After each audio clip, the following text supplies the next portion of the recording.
up. This way. To the garden, right? Not the garden? This will just get you to the exit. If you go down that way, you get out of the animals. Front Street? It is? Yes.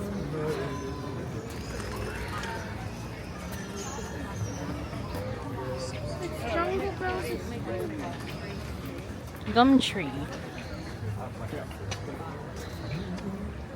The gum tree.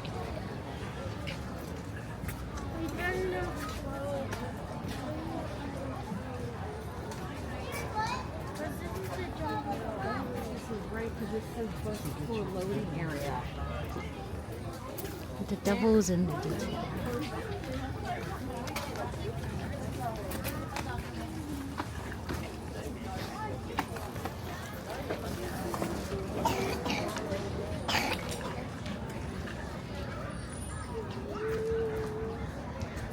Can we eat? I'm hungry.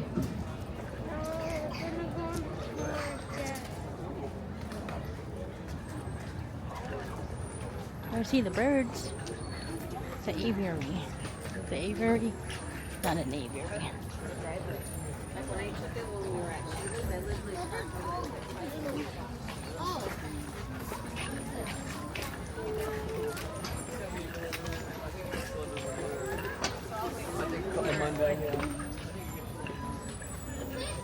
There. What's in there? What? What's in there? The bird?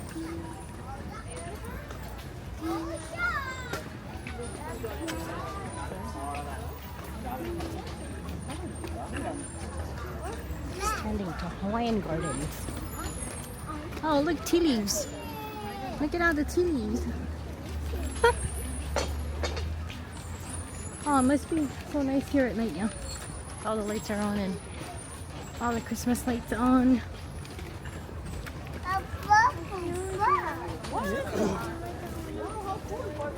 The sunset illusion.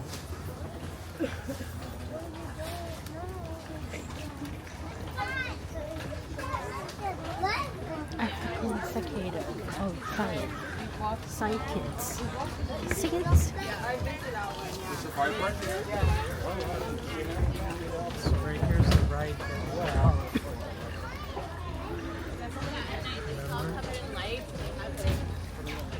So we must be in the right way.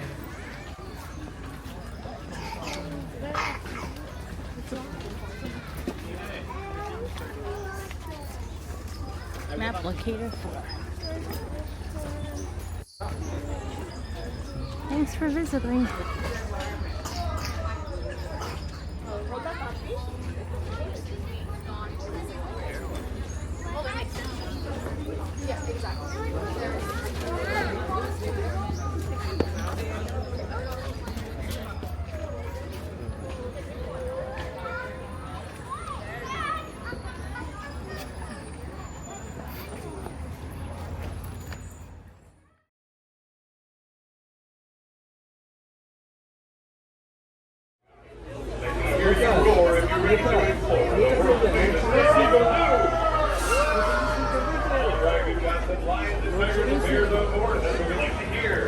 Tigers and bears.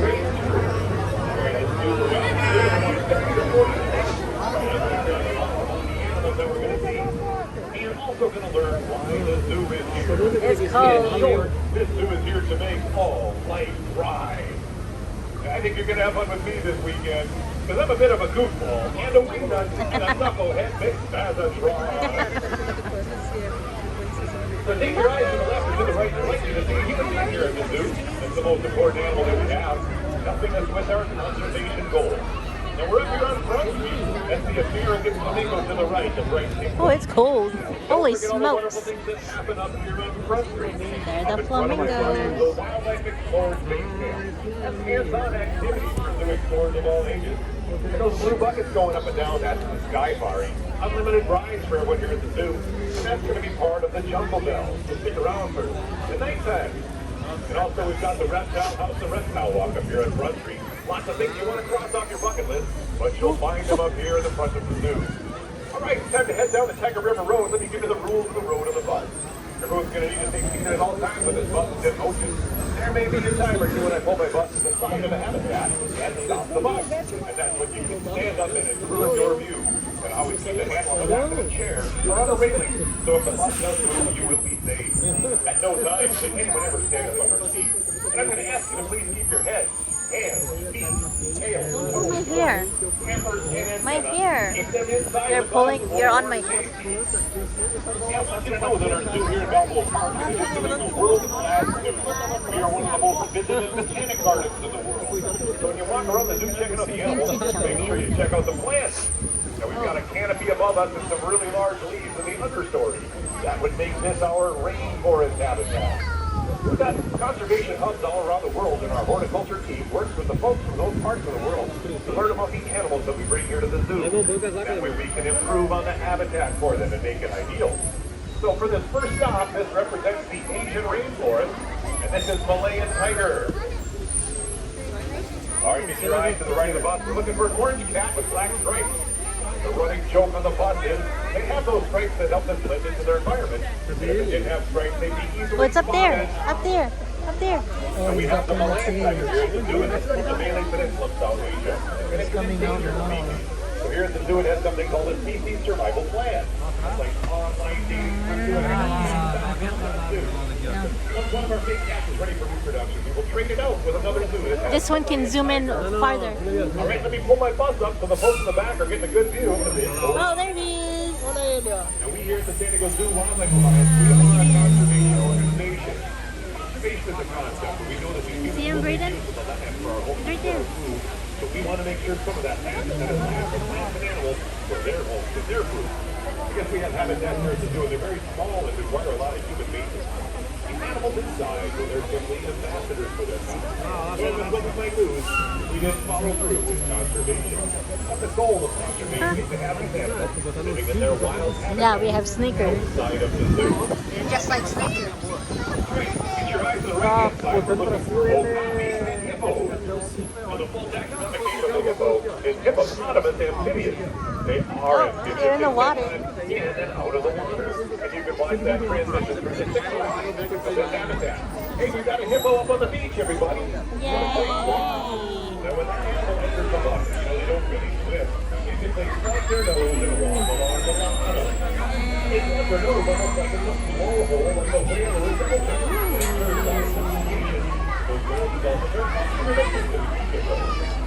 There's more animals that you might see back there. You can see the brown animal with the white stripes on its leg. That's a name is the okapi.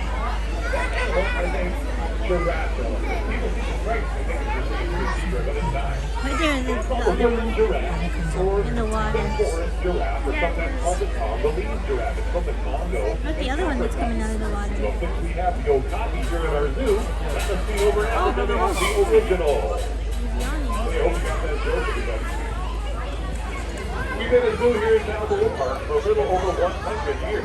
You can imagine some of those first zoo exhibits, well, they weren't much more than a box with bars in front that we throw an animal inside so that we humans can get up close and get a closer look. So we don't have exhibits at the zoo anymore. That's old school. We have habitats now. So now the next habitat on the right is going to be the swamp monkeys and the red-tailed monkeys. Now when you look in there, you're going to see ropes, swings for those animals to play with. Because it turns out, play Oh, is look. part of normal animal behavior. And we humans play undo animals. Predator animals, they want to play games like We didn't see them earlier, did we? one of their bunch. Gray animals will play hide and seek and learn how camouflage works. But they do it with their family and their friends before they do it for real, and we call that play. Hey, we made it down to the bottom of the hill. A quick look to the right-hand side. I see fence marker 15. That alleyway there is known as the Asian Passage, and up there is Panda Ridge. Open till 4:30 today. But the zoo's open till late tonight. We've got the Jungle Bells. So once the sun goes down, there's going to be lots of light and entertainment all around the zoo. It's included in your admission, so please stick around for Jungle Bells. But as I turn my bus to the left, you should be seeing a whole bunch of flamingos in one place in one time. That's what's known as a flamboyant of flamingos. There's a lot of crazy terms for groups of birds. Now, that is the greater flamingo from the salt marshes in Africa. And one of the first ones was the American flamingo from the Caribbean. Now, all flamingos get that pink color in their feathers from the food that they eat. They turn that unusual shade meal upside down in the water, and it becomes a filter for small things like algae and brine. Well, it's those tiny little crustaceans. They have a carotenoid pigment in them called beta-carotene. That's the thing that makes carrots orange. But we see this pink in the feathers of the bird. Fun is fun. But if they didn't get it in their diet, they'd fade away to white. Like a feather that gets plucked off a pink flamingo doesn't stay pink, it fades to white. Now I see a great egret on the top of that habitat there. Thank goodness we've got that netting. We want to keep native birds out of our habitat. They might be carrying the avian flu. It's a pandemic for the birds. So that's why we've got that netting, trying to keep native birds out. Now I want to tell you about the cormorant there. That's one of my favorites here at the zoo. The cormorant is a diving bird. Most birds have hollow bones to assist their flight, but since the cormorant dives, it has solid bones. And it also doesn't have a lot of wax on its feathers, because that would make it too buoyant. So once the cormorant is done swimming, it has to dry off a little bit before it can attempt to fly again. That's the cost of living in two worlds like a cormorant. Now, if you didn't know, I'd like to tell you that we built our zoo here in San Diego in a canyon. And I'm about to head up the side of the canyon right now. But we have a Mediterranean climate in San Diego. That's real cool. That allows our horticulture to recreate so many different habitats. But I'm heading up the hill here looking at sweet oak tree and redbud tree, longleaf pine tree. Well, that's a reminder to me that I'm heading up to the northern frontier. Let's go see if the polar bears are hanging out. But on our way up this hill, get your attention on the right-hand side. We're going to be looking for some striped succulents from the African plains. That would be a zebra or maybe a kudu. Now, succulents are a fancy name for an animal. Oh my goodness, it's so cold. Looking at all it can out of its herbivorous diet. Hey, the highway to the left of us is 163. If you took that north out of San Diego for 40 minutes, you'd find yourself at the other front door of the San Diego Zoo Wildlife Alliance. The Safari Park up in Escondido. At the Safari Park, we've got 18 times the amount of acreage that we have here in Balboa Park. That's a lot more room for those beautiful ungulates to roam. But you know, another thing about the Safari Park is one of our conservation hubs is the southwestern United States. So we've actually set aside land from the Safari Park and we've left it for plants and animals of Southern California. We refer to it as a habitat corridor. But that's how the zoo is doing our part with our land for conservation. So hopefully you'll get on up to Escondido, see what we're doing up there at the Safari Park. All right, folks, this is one of my pre-planned stops. I'm hoping you're going to turn your attention to the left side and catch a glimpse of a polar bear. Now, it might seem strange to a polar bear here in sunny Southern California, but their natural habitat of the Arctic ice is being lost as our climate changes. Ursus maritimus is the taxonomic name of the big white bear. Well, the maritime bear because it spends the majority of the year out on those ice floes, where it's a specialized predator of seals. Now, climate changes our global carbon cycle is out of equilibrium. We took up a lot of stored carbon from the earth, coal, oil, natural gas, and we use that to generate energy. Well, as an unintended consequence, that put a lot of carbon up into the atmosphere. We won't let that atmosphere stretch out into space. So we now know it's a thin film that's trapping that carbon on the Earth's surface. Well, now that Science and Society understands how it all works, well, hopefully we can come up with a new way of generating energy that is not carbon-based. We hope to have habitat for polar bears in the future. All right, I got to rev up my engine and get up the hill, everybody. So don't be alarmed. Houston has us clear to leave in 3, 2, 1, and we're off. I was a little slow there, Houston. Let's fix that. And our way up the hill, get your attention on the right-hand side. I want to tell more conservation success stories. You're probably going to see the bontebok over there. That's a brown and white ungulate from the African plains. It's a very fast runner. But it turns out a bontebok is a horrible jumper. And that allows conservationists to simply corral the remaining population of 30. And that's grown to over 3,000. So we get to show off the bontebok here at the zoo and at wildlife refuges worldwide. Because that's the kind of animal that doesn't really have any wild habitat left. It's kind of a zoo animal. Now, it is a grazing animal, tends to feed with itself on the ground on grasses, but its neighbor over here is a gerenum. And that's a very loose translation of giraffe neck. But a gerenum is a browser. It will only be seen on the branches of trees and shrubs. Look at all that grazing grass that's been left behind. Yeah, that's what it means to be a specialized herbivore. A grazer on the ground or a browser on the branches. Hey, that corn-haired pig-like animal over there is a Chicoan peccary. At one point in time, it was only known from the fossil record, and then they found the population in South America. Well, now, thanks to conservation, we all get to know the Chicoan peccary. I had a guest tell me that all the males in that habitat must be named Gregory. Gregory Peccary. Get it? That's a good one, huh? Hey, over here to the left is the Sky Safari. Hey, this is where we got the popcorn from. That'll take you from the back of the zoo and drop you at the front. Up by the Wildlife Explorers Base Camp and up by the exit. Also here at the top of the ridge, we've got our 4D theater. We're showing the classic Rudolph the Red-Nosed Reindeer, but now it's in 4D. If you don't know what 4D means, just sit beside the theater and get all of your senses tickled. First light on show. But I'm going to roll my bus real slowly past the habitat on the left. Get your eagle eye. Seriously? There's only one bus. We've got a pair of them. They're very well camouflaged. Where's number The mountain 4? lion is a large cat. It's not a big cat, but it doesn't roar. But it's a large cat who's think it ranged was like all the way from northern Canada down to southern South America. So along the way, different cultures have given the cat a different name. You wanna go Some up on call that it the again? cougar. Yeah, just Some call it the puma. Some call it the panther. I see it right there at the top of the ridge, right across from me at the front of the bus. There's a cougar. Oh, right there. There he is. Beautiful camouflage on that animal. Some call it the cougar, some call it the puma, some call it the panther. On the top. Well, you know, down here in Southern California, we tend to call that the mountain lion, you know. You see, I live in the mountains of Alpine, just past El Cajon on the 8, and we totally have mountain lion signs out there, bro. And that was my attempt at a California accent, if you didn't catch that. You've been listening to me on this microphone for a while, wondering, hey, where is this guy from? But now when I tell you that I was raised in Minnesota. Yeah, Minnesota. Everyone has a Minnesota. don't you know? Minnesota. Hey, I'm going to roll us into the Elephant Odyssey. Take a look through the gate at the right. I want you to see the Green Thrasher Bridge. That's the bridge that goes across the canyon and over to the Lost Forest. You can explore the primates and treetops way, but you can also take the elevator down, and you're in the Asian Passage by the panda bears and the penguins. So make use of the Vasher Bridge. Go over there on the other side of the bus. There's our pollinator habitat and insectivorous plants. I'm always bragging on the plants there at the zoo, aren't I? Yeah. Plants get to do photosynthesis and convert sunlight energy to themselves. And that's something that we can't do as animals. We've got to eat a plant, or get an animal to eat a plant to be part of a food web. Sometimes we can keep the middleman and save resources. Oh, this is where the elephant Hey, is. coming up on the right-hand side, everyone stay Oh, We've got look a at the couple of lion. African lions. Oh my goodness. The most famous inhabitants. His tongue is out. Now they're both up there. I see Ernest, he's the male. And that's his sister, Miss Oh my Ellen, goodness. right next to him. They were Tá born o dia inteiro aí, in né? the safari park up in Escondido. His That's tongue a good is story. out. But the story of the San Diego Zoo involves this African lion.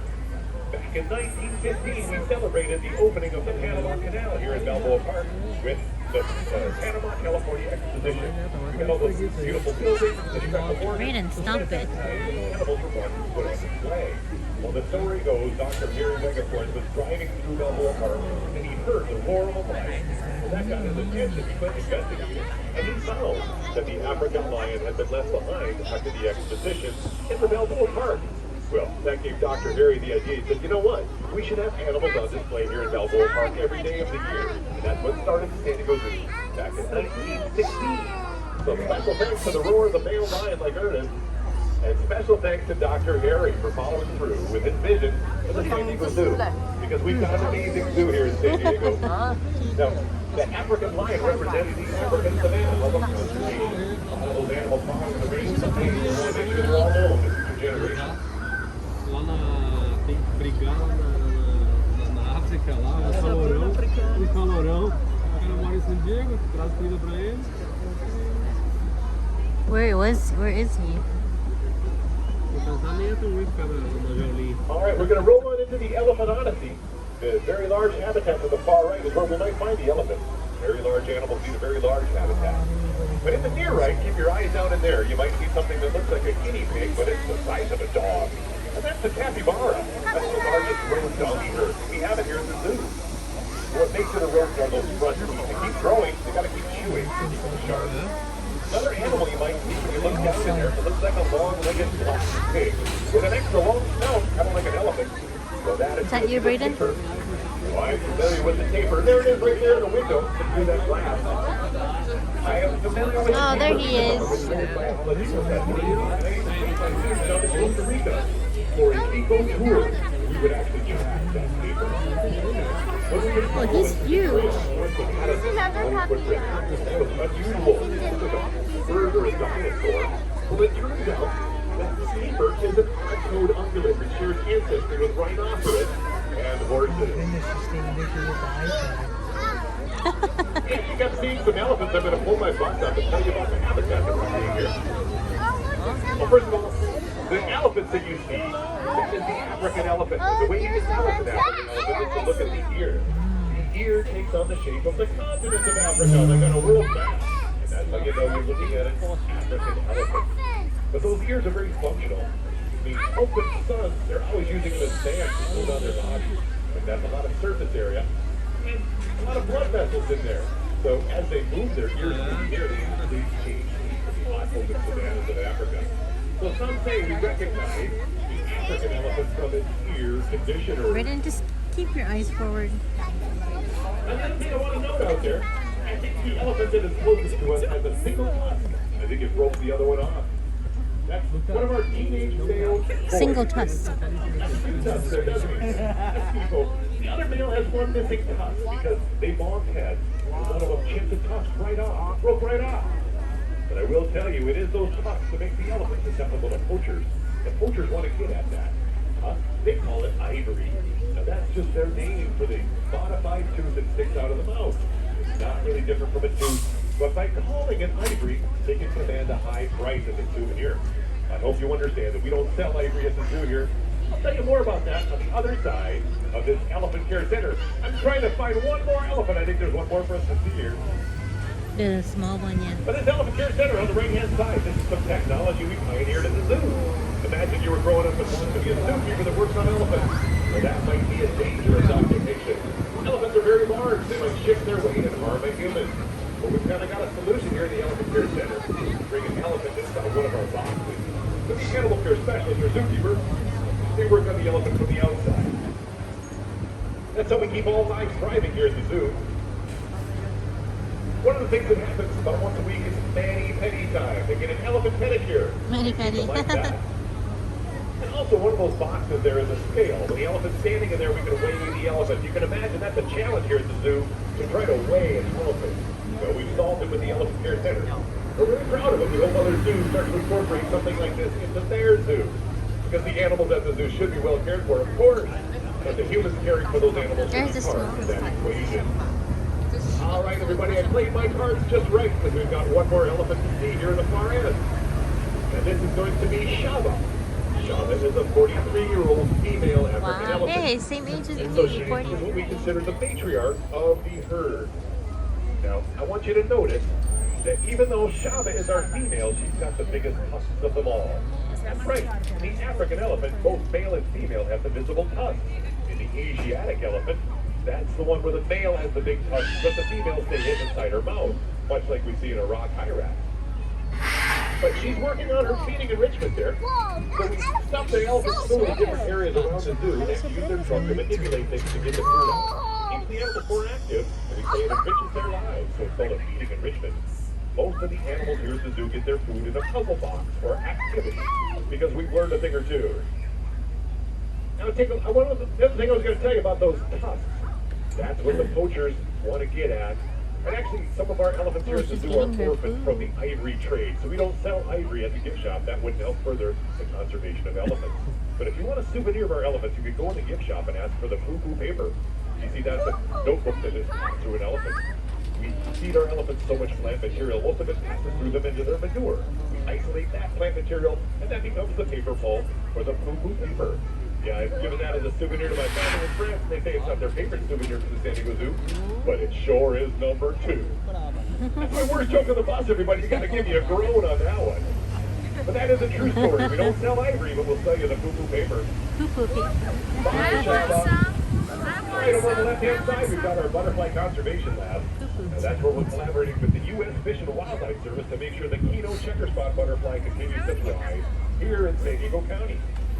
Hey, take a look to the right, you might see a donkey as well as the dromedary camel. Now, the dromedary has that one hump. The reason I remember that is the dromedary, that one hump spells the letter D for dromedary. If we have the two-hump camel, that's the Bactrian. And that's got those two humps to spell the letter B for Bactrian. Well, we've got the camels and the elephants here in the Elephant Odyssey to take you back about 1 million years to the Ice Age from land to sea. Here in California during that time, we had large elephant-like animals and camel-like animals. We also had the giant ground sloth and the saber-toothed cat. And we have some really large birds back then. Well, thanks to the active zoos and conservation, one of the largest birds in all of North America, still called California is home. Oh, his wings are out. His wings are open. Look at him. Wow. With his wings out. Perfect, buddy. Now, the other birds in this habitat are ravens. If you see that, they're actually part of the story. Because the big old condor is a scavenger, sometimes called a recycler or a carrion feeder. It uses its broad wings. It's over 8 foot. It's wider than this bus, and it's got good eyes. So it soars high over the landscape, looking down, trying to find the carcass of something that recently died. Now, if it can't find its carcass, it might seek out some circling vultures or ravens. And then it simply swoops on in and takes over their carcass, kind of like a big brother might. I know, I grew up with a big brother. But actually, it's actually an adaptation amongst these scavenger birds. It's called a pecking order at the carcass. And the largest bird, the one with the curved beak, gets to go first. But the story of the California condor is a story of conservation.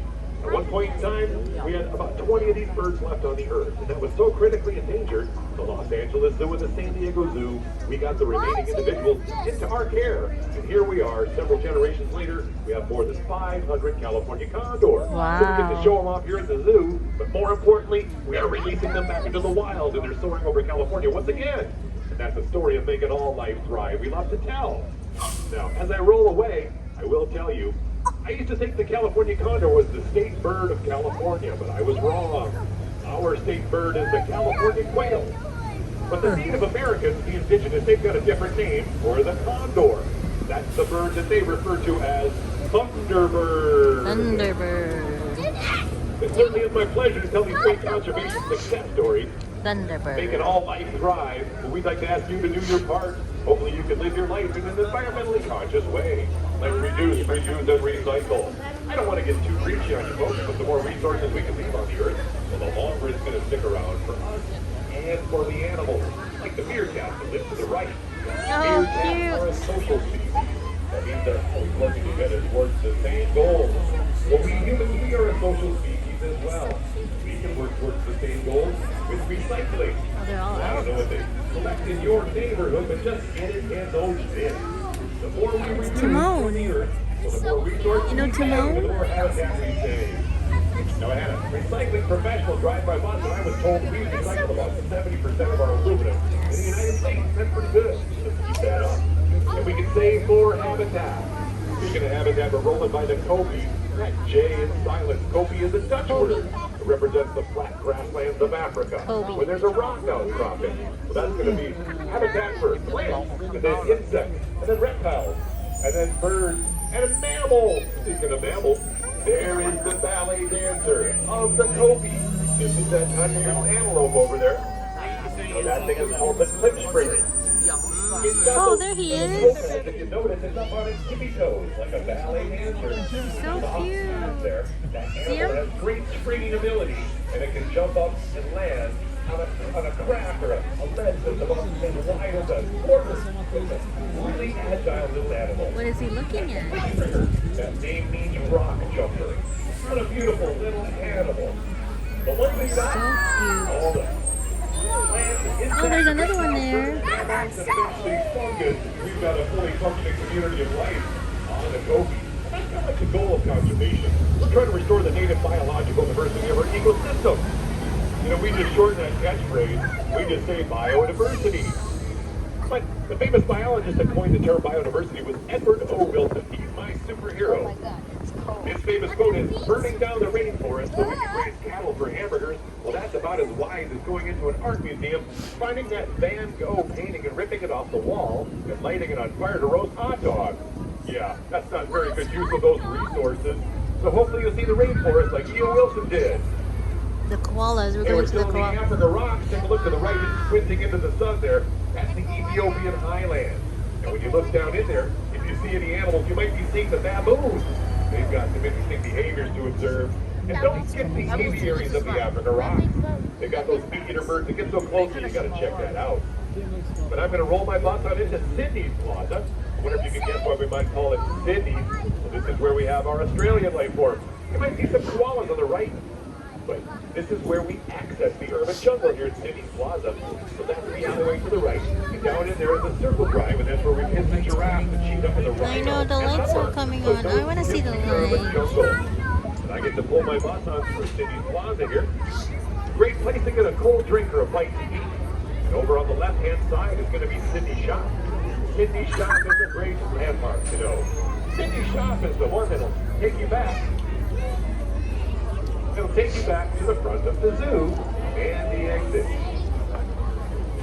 But I've got my colleague Shoshana helping me get through the plaza here with all these people. It's quite a challenge when we have a busy day here at the zoo.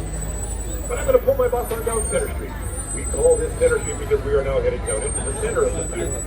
Some folks like to call this Bear Canyon. I think I told you back by the mountain lines, the voice you're listening to is raised in Minnesota.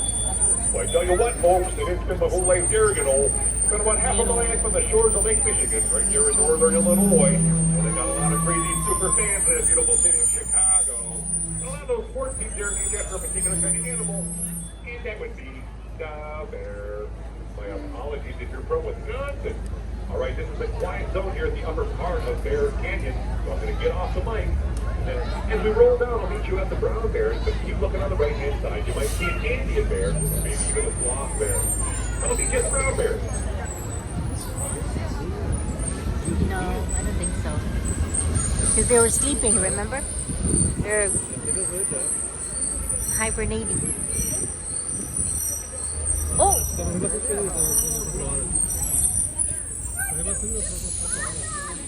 can stop. You stop it. So what? Never mind. Oh, there's... Oh. Don't be like that.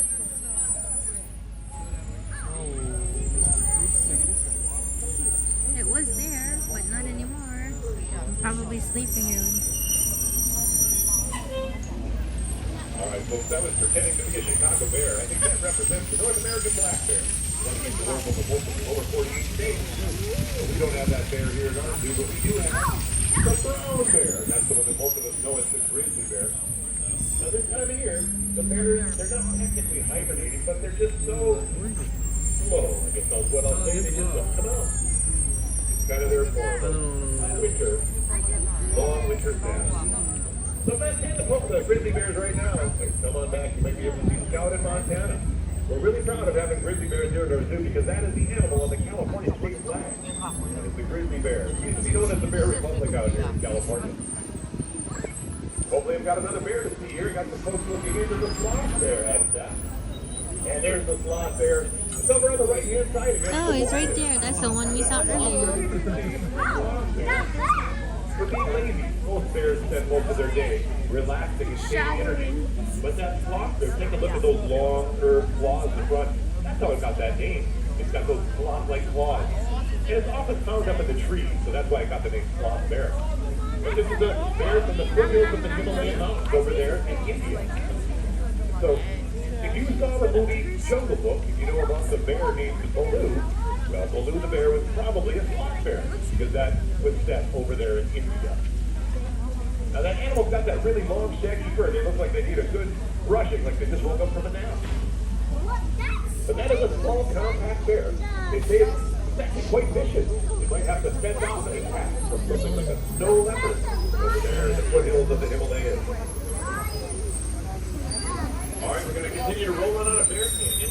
This is the habitat of Turbo. That bear at the top of the canyon in the quiet zone, I will tell you, is Francisco, when he's a 2-year-old Asian bear. This is Turbo, and he lives down here.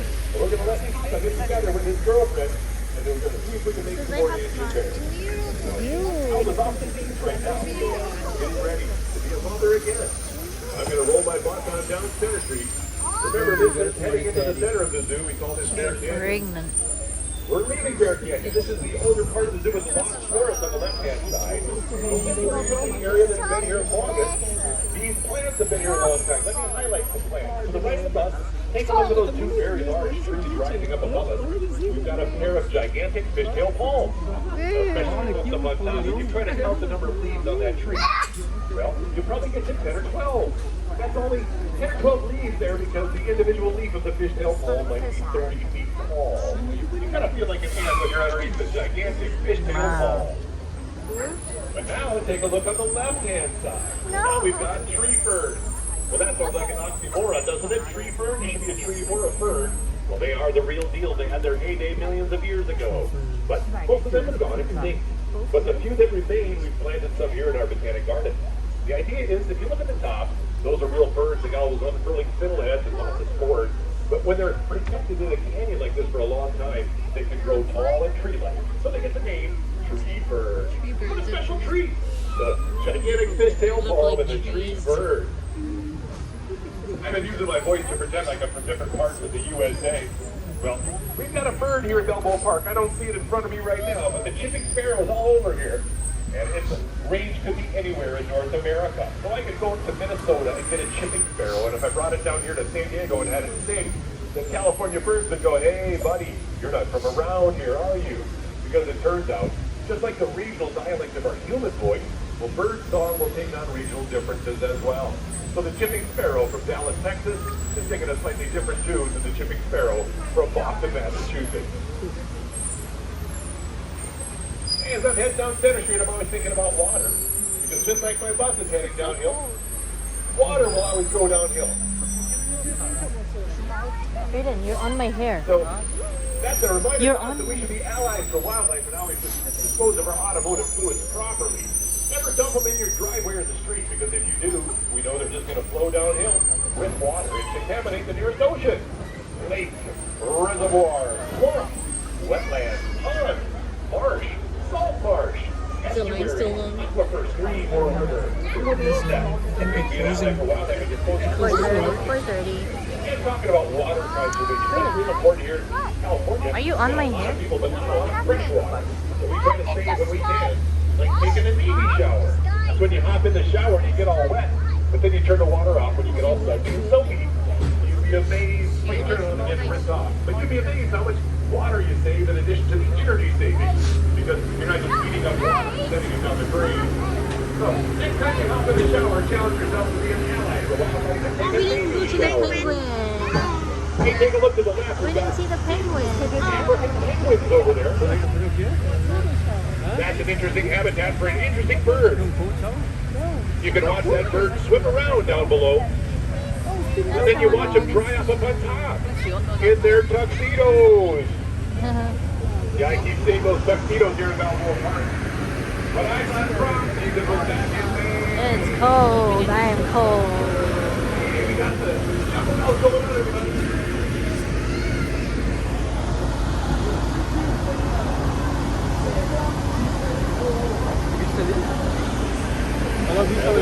What part? You don't know what a lemur is, it's kind of like a monkey, but it is definitely not a monkey. But a lemur is a monkey-like thing that lives on the island of Madagascar, off the coast of Africa. And it's a unique place, so unique they even made a movie about it, didn't they? I like their food and food. That's Madagascar. Hey, what are you urban monkeys doing? Usually you have a parasite picking session. But you look like your brothers that are having a fight over a monkey or something like that, huh? Look at those fur beds. Lucas and Laura. I'm surprised they're not getting the attention of the leopard over here with all that commotion. We don't see the leopard very often from the bus here, folks, but we got a beautiful spotted cat there.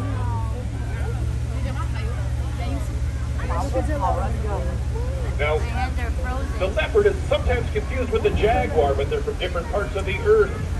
The jaguar is from the New World, that means the Americas, and the leopard is from the Old World, Asia, Africa, and Europe. I've been talking an awful lot about, I'm going to stop here, we don't often see this one. That is the honey badger, everybody. The honey badger was made famous by a YouTube video about 15 years ago. And that animal apparently does not run out there in the world. So we want to see the honey badger, but it's awfully agitating right now. As a minuscule animal. All right, we got to keep rolling, folks. What a special treat. I was distracted by the leopard and the honey badger. He's like Snickers. Somebody looking down the Australia is kind of a similar place. In Australia, we know all the mammals that are from Australia that reproduce using their pouch. They're called marsupials. As I roll by and look on the right-hand side, maybe you'll see a marsupial in the trees, and it would be a koala. Now, we've got more koala at our zoo here in San Diego than any other zoo in the world that is outside of Australia. So come on back to the urban jungle and see if you can find some koala. Now we've got Not in. some people want to refer to the koala by that B name. We came to the bear can and we saw those. They're not the koala's relatives. The koala's kind of this name. It's supposed as relatives of the other flesh-eating marsupials of Australia. No, I don't think there were any over here the last time. They're all over there. And I will admit there's a lot of common names of animals that are misleading and confusing. I'm a scuba diver, and when I go underwater, I'm looking for a seahorse. But a seahorse is not a large underwater mammal. No, a seahorse is a tiny little fish. Yeah. That one is still sleeping. At least I do. For having seen some seahorse in my day. Another thing I often find underwater are those 5-pointed starfish. You know what? We don't call them starfish anymore. That's misleading. They're not fish. So these days we just call them sea stars. Sea Or if you want to get stars. technical, you call them by their technical term. And that's echinoderm. Yeah, that translates as spiny skin. Echinoderm. That's a pretty good name for a sea star, isn't it? Kind of. And don't get me started on jellyfish, because they are not fish. All right. It may feel like deja vu as we roll into City Plaza. If you're looking at the right-hand side at those koalas, It's deja vu all over again, like Yogi Berra used to say. Hopefully you remember, to the right of my bus is the urban jungle, and that's the circle drive where we get the giraffe, the cheetah, the rhino, and more. If you remembered that, you know what? You win a prize. Your prize would be a visit to the urban jungle. All right. But since we're rolling through cities for the second time, I've got some bad news for the folks on my bus. My next stop's the unloading dock. Yeah, that's right. We're heading in. But I'm so glad you got to hop on my bus and hear my story. Well, now you know, here at the San Diego Zoo Wildlife Alliance, we are a conservation organization, and we exist to make all life thrive. I want to tell you that just by walking through the front door of our zoo today, you became my superhero, because you're helping us out with our conservation goal. Remember, we don't inherit this earth from our ancestors. We borrow this earth from our children. Oh my goodness. All right, before I roll us in to end the tour, I want to draw your attention to the right of the bus. There's some beautiful upright trunks and a spray of leaves way up high. That's palm trees. I'm a kid from Minnesota. We don't have palm trees up there. But if you're in a warm spot of the earth, like San Diego, you're likely to find palm trees. They're one of the most successful of all the plant families. They're just restricted to warm places. But take a look to the left of my bus over here. Oh, look at all the lights. Some things that are mistakenly called palms. These are cycad palms or sago palms. But the cycad really isn't a palm. First of all, it doesn't have a trunk. It kind of grows out of a barrel in the ground. But more importantly, when it's reproduction time, a cycad does not produce any flowers or fruit. It produces a cone, like a pine tree cone. You might see the large cone of the last big cycad on the road. Well, that cone is an ancient form of reproduction. It's been on this earth 100 million years or so. And sometimes called the dinosaur palm. That's cycad. Well, if you're ever walking along the Botanic Garden here at the zoo and you see something labeled as cycad, I'd like you to reach out and gently touch that frond, and you're going to swear to speak.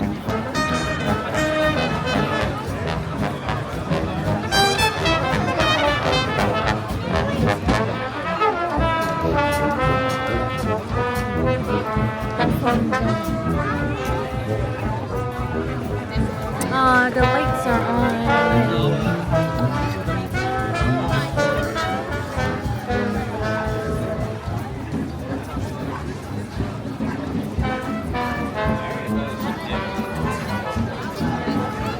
Zootique.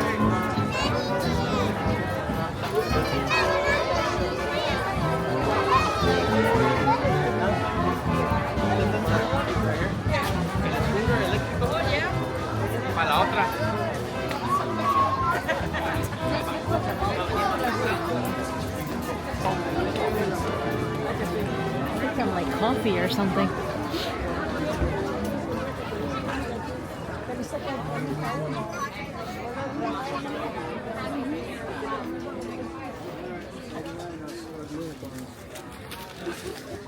Panda. That's cool.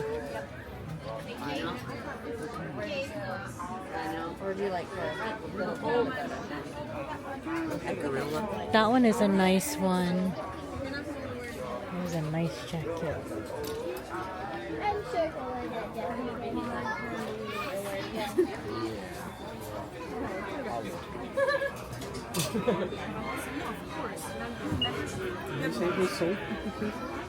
Over here? Should maybe over here.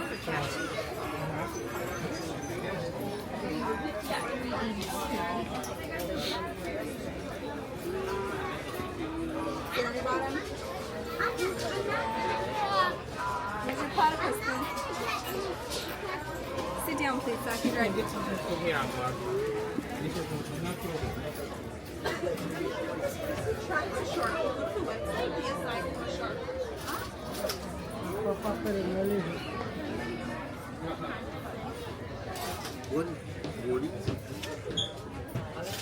For this?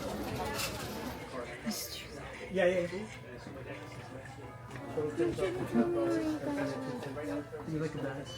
We were waiting.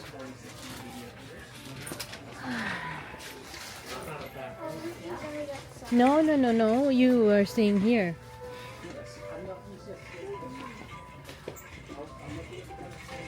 He said he has to go shishi.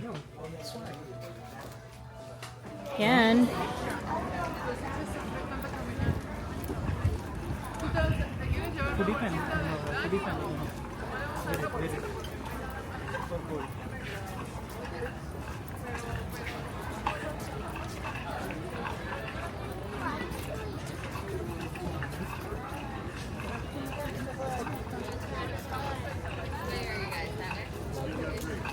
Yeah, you gotta have a card. You gotta have a card. I'll see you back at the house. We should take a picture just in case we don't. We're gonna take it. A sign. I know. Right over here.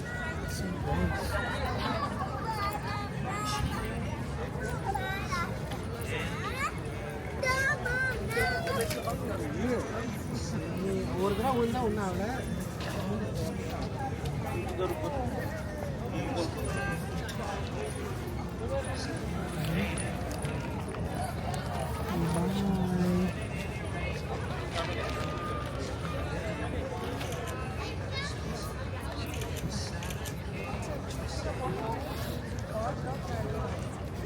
You do it by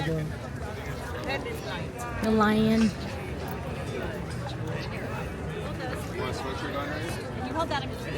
That Brayden. That lion.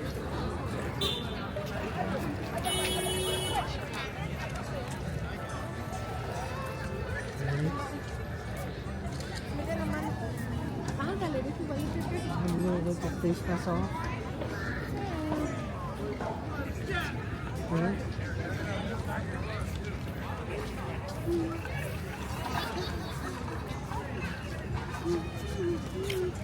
Right there, look. It's that.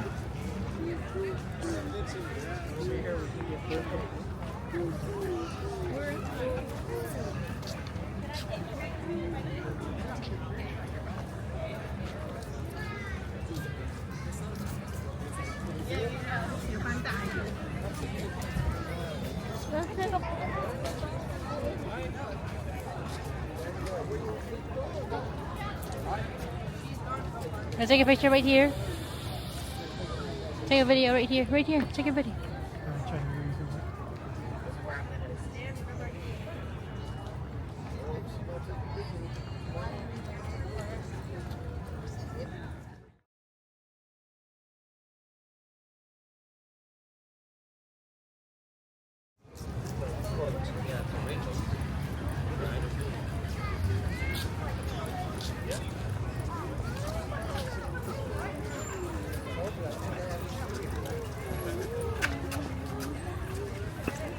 Here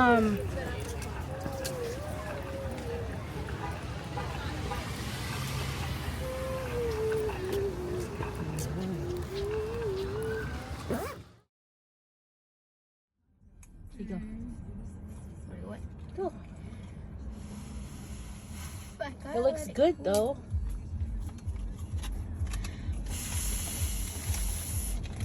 Let's see which one is better. This one tasty. How is it? Amazing.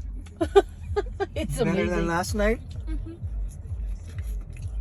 How's the garlic? How is the breadstick? Amazing. Amazing.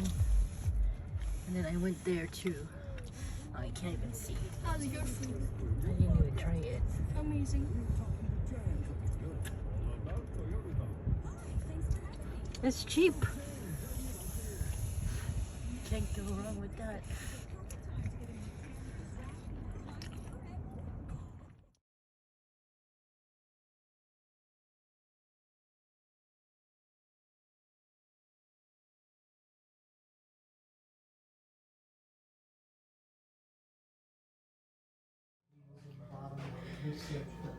Short circuit.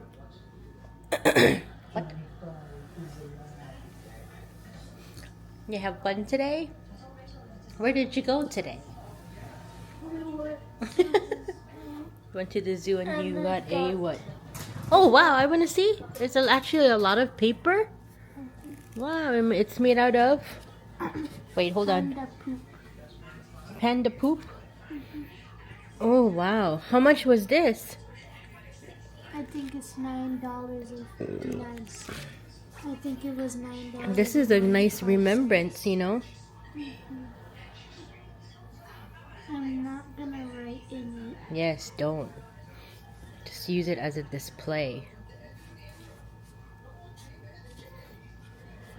Because you want to know why? Panda poops bamboo. Because that's what they eat, right? Is that what it says?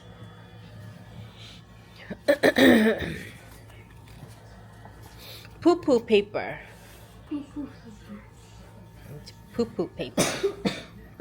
Poo-poo paper.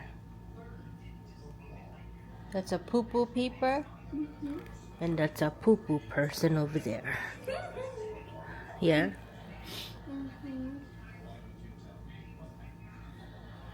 Okay, here, put it away now.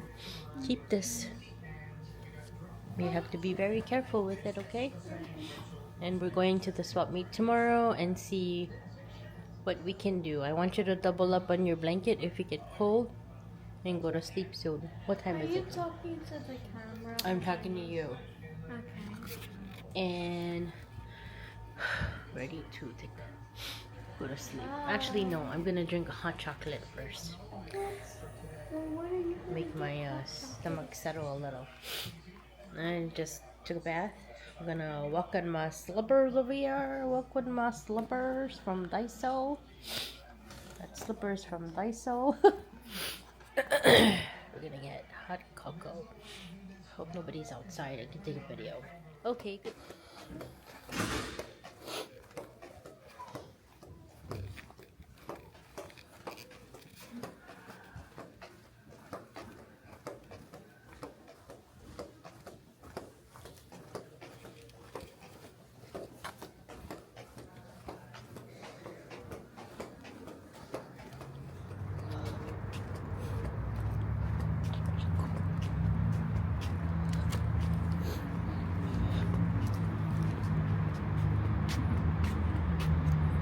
Let's hope it's in here.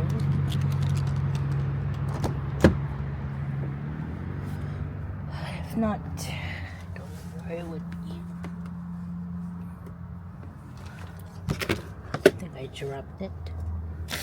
Oh no, I think I dropped it.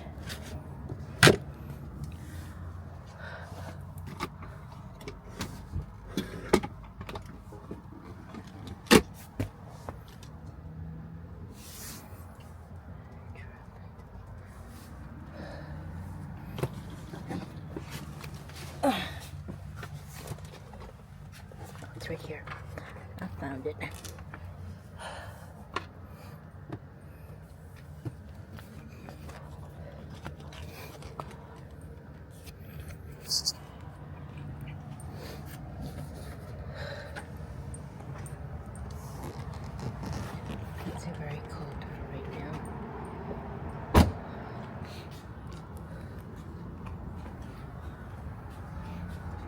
So pretty.